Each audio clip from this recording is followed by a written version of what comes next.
আকাশে উঠছে গাংচিল, নিচে সমুদ্রের নীল জলরাশির নজরকাড়া সৌন্দর্য।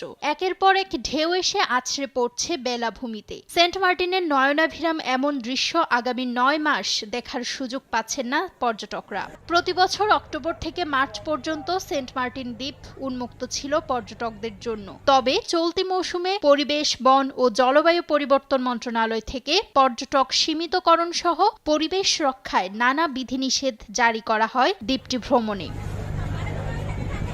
মন্ত্রণালয়ের সিদ্ধান্তে বলা হয় ফেব্রুয়ারি থেকে নভেম্বর পর্যন্ত ৯ মাস বন্ধ থাকবে দ্বীপ ভ্রমণ। নভেম্বর থেকে পর্যটকরা সেন্ট মার্টিন দ্বীপে যাতায়াত শুরু হলেও করা যাবে না রাত্রি যাপন। ডিসেম্বর ও জানুয়ারিতে দৈনিক ২,০০০ করে পর্যটক যাতায়াত করতে পারবেন সেখানে।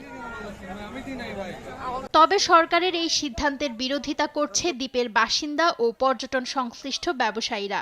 আমাদের আসলে ব্যবসার তো বিশাল ক্ষতি। আমি মূলত আসছিলাম ডিসি অফিসে এডিএম এর সাথে যোগাযোগ করার জন্য যে সরকারিভাবে কোনো ফেব্রুয়ারির জন্য কোনো পদক্ষেপ নিবে কিনা, কিন্তু তারা বলতেছে কোনো পদক্ষেপ নেবে না। যেখানে আমাদের হোটেল ৫ মাস খোলা থাকে, ৪ মাস খোলা থাকে, আমাদের যে ব্যবসা হয় এবার তো ২ মাস, আমরা বিশাল ক্ষতির সম্মুখীন।